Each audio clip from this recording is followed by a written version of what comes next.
इस वक्त की बड़ी खबर, जहां प्रदेश मंत्री योगेंद्र उपाध्याय पहुंचे घटनास्थल। पीड़ित परिवार को दिया 2 लाख रुपए का चेक। आपको बता दें, आगरा में धर्मशाला गिरने से एक बच्ची की मौत हो गई थी। कई मकान ढह गए थे। मकानों के लिए सर्वे कराया जा रहा है। मंत्री ने आश्वस्त किया दोषियों पर कड़ी से कड़ी कार्रवाई होगी। मंत्री योगेंद्र ने ये भी कहा, आपको बता दें कि कल 26 जनवरी के दिन आगरा में सुबह तड़के 6 बजे के आसपास बड़ा हादसा हो गया था, जहां लोग अपने घरों में सो रहे थे। और आपको बता दें, हादसे का बड़ा कारण महीनों से चल रही खुदाई थी। बेसमेंट में खुदाई के कारण मिट्टी ढह जाने से कम 4 से 5 भवन अचानक से भरभरा कर गिर गए। उनके पीछे का हिस्सा गिर गया और आपको बता दें कि उसमें एक बच्ची की मौत भी हो गई है। 5 लोग दबे थे जिन्हें सुरक्षित निकाल लिया गया, लेकिन इसमें एक बच्ची की मौत हो गई, जिसे इनके परिवार को 2 लाख रुपए का चेक मंत्री ने सौंपा है। और मकानों के लिए सर्वे भी कराया जा रहा है, क्योंकि हमारे संवाददाता ने बताया था कि यहाँ पर करीबन 2 दर्जन से ज्यादा ऐसे मकान हैं जो इसी स्थिति में हैं और इसका जायजा कराया जाएगा, इसका सर्वे कराया जाएगा। और इस खबर पर हमारे संवाददाता अजेंद्र हमारे साथ जुड़ चुके हैं। जी अजेंद्र, जिस तरीके से आपने कल जानकारी हमें दी थी कि यहाँ पर कई भवन ऐसे हैं जो इसी जर्जर हालत में है, राज्य मंत्री ने कहा भी कि हम इन सभी भवनों का सर्वे भी कराएंगे, क्या कुछ मंत्री ने कहा, वहां पर मौजूद थे, बताएं। देखिए, जिस तरह से लखनऊ के बाद जो आगरा में कल हादसा हुआ और इसमें एडीए की बड़ी लापरवाही, प्रशासन अधिकारियों की बड़ी लापरवाही आई कि बेसमेंट खुदता रहा, 9 महीने काम चलता रहा और अंजाम ये हुआ कि कई मकान ढह गए, जिसमें एक मासूम बच्ची की मौत हुई। और जब इस पूरे मामले में मुख्यमंत्री योगी आदित्यनाथ ने संज्ञान लिया, क्योंकि के न्यूज ने इस खबर को प्रमुखता से दिखाया, तो यहाँ पर सूबे के कैबिनेट मंत्री योगेंद्र उपाध्याय पहुंचे घटनास्थल पर, क्योंकि ये जो इलाका है जो उन्हीं की विधानसभा क्षेत्र में भी आता है। उन्होंने साफ तौर से कहा कि के ऊपर बिल्कुल कार्रवाई की जाएगी, कोई भी नहीं बख्शा जाएगा, जो भी इसमें मिला हुआ है उसके खिलाफ बिल्कुल सख्त से सख्त कार्रवाई की जाएगी। एडीए के अधिकारियों पर भी कार्रवाई होगी। साफ तौर से कैमरे पे आप देख सकते हैं कि कैमरे पर जो कैबिनेट मंत्री योगेंद्र उपाध्याय उन्होंने कहा कि मैं मानता हूं और कैमरे पर बोल रहा हूं कि महीनेदारी ये एडीए के अधिकारी जो लेते होंगे, कर्मचारी हैं, बिल्कुल उन पर कार्रवाई होगी। वहीं फिर जो मृतक जो एक मासूम बेटी मरी है, उसके पीड़ित परिवार को 2 लाख रुपए का चेक दिया है। और जो साफ तौर से कहा है कि जो वहां पर मकान है उनका सर्वे कराया जाएगा। फिलहाल जिन लोगों के घरों के जो मकान रहे हैं उनको अभी उनके रहने की व्यवस्था कर दी गई है, उनके खाने पीने की व्यवस्था कर दी गई है।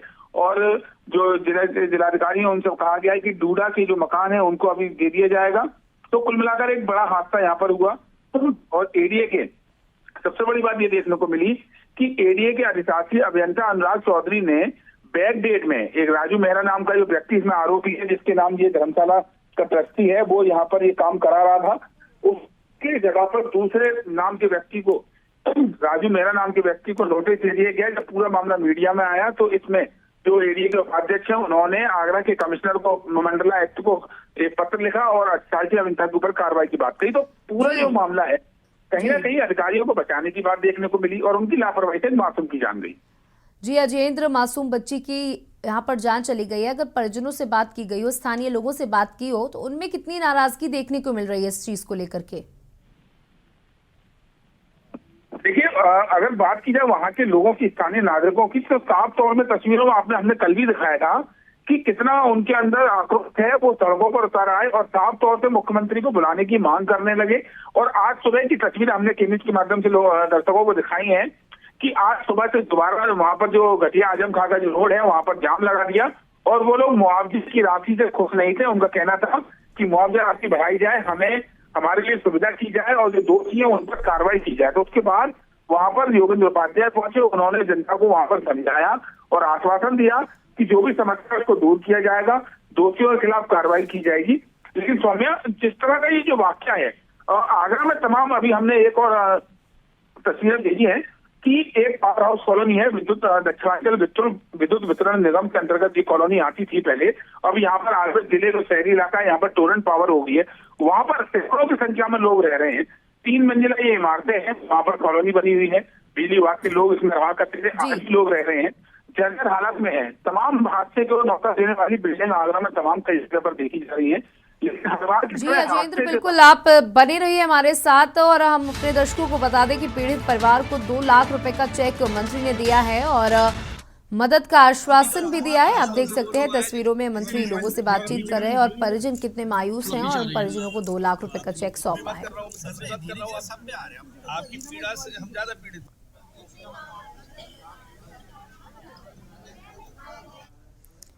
और इसी बीच आगरा से एक और बड़ी खबर आपको बता दें, जहां लखनऊ हादसे के बाद भी आगरा प्रशासन नहीं अलर्ट है। आपको बता दें लखनऊ के बाद आगरा में भी यह बड़ा हादसा हुआ था, जिसके बाद आगरा प्रशासन को अभी भी सबक नहीं आया है, अभी भी उनकी नींद नहीं खुली है और विद्युत विभाग ने आवासों को नहीं कराया है खाली। कई ऐसे आवास हैं जो जर्जर स्थिति में बने हुए हैं, उनको खाली कराने का काम नहीं किया जा रहा है। अभी भी इंतजार है किसी बड़े हादसे का। आगरा के नून हाई के पवार हाउस कॉलोनी बिल्कुल जर्जर स्थिति में है, वहां कई परिवार रह रहे हैं। आपको बता दें इस भवन की स्थिति बेहद खराब है, जर्जर हालत में है। करीब 120 परिवार से अधिक इस भवन में रहते हैं। इस जर्जर भवन में लेकिन आगरा प्रशासन को अभी भी सुध नहीं है। लखनऊ के अलाया बिल्डिंग में बड़ा हादसा हुआ, उसके बाद आगरा की धर्मशाला और बाकी के अन्य भवन भरभरा कर नीचे आ गए। उसके बाद भी प्रशासन को कोई सुध नहीं है। आप देख सकते हैं तस्वीरों में ये भवन कितनी बुरी तरीके से जर्जर है। ये कॉलोनी, इसमें 120 परिवार रहते हैं और ना प्लास्टर है ना ढंग से ईंट बचे हुए हैं और जर्जर स्थिति में। और कितनी बड़ी बिल्डिंग है, अगर इसमें कोई हादसा होता है तो एक बड़ी दुर्घटना हो सकती है। इस पर हमारे संवाददाता अजेंद्र बने हुए हैं। जी अजेंद्र, हम तस्वीरों में देख सकते हैं जिस तरीके से आप अंदर कैमरा ले जाकर आपने दिखाया कि यहाँ पर कितनी बुरी स्थिति है। कभी भी यहाँ पर कोई भी बड़ा हादसा हो सकता है, ये छज्जे ढह सकते हैं और 120 परिवार इसमें रह रहे हैं, लेकिन प्रशासन को कोई परवाह नहीं है इस बात की। तो हमें एक लापरवाही यहाँ पर बिल्कुल साफ तौर से देखी जा रही है। हम लगातार पहले भी बोल रहे हैं कि जिस जगह पर हादसा होता है उस समय कार्रवाई की बात करते हैं, लेकिन लखनऊ के बाद आगरा में धर्मशाला में हादसा हुआ, एक बच्ची की मौत हुई। उसके बाद हमने पहले भी कहा कि तमाम बिल्डिंग ऐसी हैं जो आगरा में गिरासू हालत में है, लेकिन उसमें लोग रहने को मजबूर है। ये जो तस्वीरें आप देख रहे हैं, ये आगरा के थाना इस्मतपुरा इलाके में दक्षिणांचल विद्युत वितरण निगम द्वारा बनाई गई ये कॉलोनी थी, जो पावर हाउस कॉलोनी के नाम से यहाँ पर ये प्रसिद्ध है। तकरीबन 120 परिवार यहाँ पर रहते हैं। तमाम काफी बड़ी ये कॉलोनी है, नुनियाई स्थित ये पावर हाउस की जो जर्जर कॉलोनी है, ये तकरीबन 50 साल से पहले की बनी हुई ये कॉलोनी है। और इसकी आलम ये है कि छत कहीं पर छत नहीं है, कहीं छज्जे नहीं है और जो सीढ़ियां जाने वाली हैं वहां से सीमेंट बिल्कुल गायब हो चुका है। कभी भी कोई बड़ा हादसा हो सकता है और हादसा अगर हुआ तो एक बात तय है कि काफी जानें यहाँ पर जाएंगी। लेकिन उसके बावजूद भी ये जो विभाग है, संबंधित जो बिजली विभाग है, ये कुंभकर्णीय नींद सोया हुआ है, क्योंकि यहाँ पर रहने वाले लोगों की शायद चिंता इस विभाग को नहीं है, लेकिन इनके साथ साथ जो प्रशासनिक जो अधिकारी हैं, अगर हम जिले के अधिकारी की बात कर लेते हैं तो उनका भी इस ओर कोई ध्यान नहीं है, क्योंकि ध्यान तभी जाएगा जब यहाँ पर हादसा होगा, उसके बाद यहाँ पर आनंद फानंद में कार्रवाई की बात की जाएगी। लेकिन ये प्रशासन इस तरीके की बिल्डिंग का ध्यान नहीं दे पाया। आप लगातार हमारे साथ बने रहिए। इसी बीच हमारे पास बड़ी खबर आ रही है आगरा से, एक और बड़ी खबर आ रही है इस वक्त की। बड़ी खबर आगरा से आपको बता दें, जहां 6 मकान गिरने का मामला सामने आया है, जहां आक्रोशित महिलाओं ने काटा हंगामा, सिटी स्टेशन रोड पर लगाया जाम,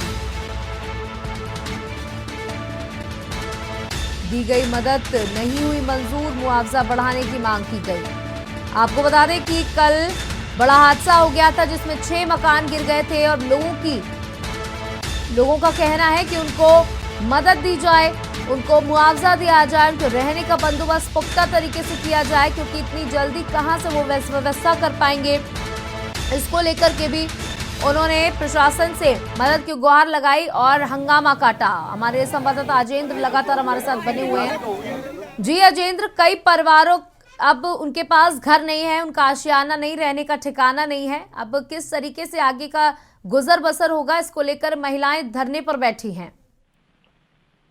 देखिए, जिस तरह से आगरा में एक बड़ा हादसा कल हुआ, जो कि धर्मशाला का दोबारा से तोड़वाने के बाद उसमें बेसमेंट खोदा जा रहा था, एक मासूम बच्ची की मौत हुई, कई उसमें तकरीबन आधा दर्जन मकान ढह गए। जिन लोगों को मुआवजा दिया गया वो उस मुआवजे से खुश नहीं थे। उन्होंने कहा कि दी गई मदद मंजूर नहीं है, मुआवजा बढ़ाया जाए। और जो जिन लोगों का इलाज के लिए भर्ती कराया गया था उनसे इलाज के पैसे मांगे जा रहे थे, ऐसा जो पीड़ित है उनका आरोप था। तो यहाँ पर जो महिलाएं देख सकते हैं, सड़क पर बैठकर जहाँ पर जाम लगा दिया, आक्रोशित महिलाओं ने जमकर यहाँ पर हंगामा काटा। उसके बाद मौके पर जो कैबिनेट मंत्री हैं सूबे उत्तर प्रदेश के योगेंद्र उपाध्याय, वो वहां पहुंचे और उन्होंने सभी लोगों को आश्वासन दिया और कहा कि अभी फिलहाल जो इन लोगों के रहने की व्यवस्था एक धर्मशाला में करा दी गई है और इनके खाने पीने की समुचित व्यवस्था कराई गई है और जल्द से जल्द इन्हें डूडा के जो अंतर्गत जो मकान है वो दे दिए जाएंगे, जिससे अपना रहन बसन कर सकते हैं। और जिन जिन मकानों में नुकसान हुआ है, जो ठीक कराया जा सकता है, जो रिपेयरिंग कराई जा सकती है, उनको जल्द से जल्द ठीक कराया जाएगा। लेकिन एक बड़ा हादसा था, उसके चलते यहाँ पर ये महिलाओं का आक्रोश आपने तस्वीरों में देखा है।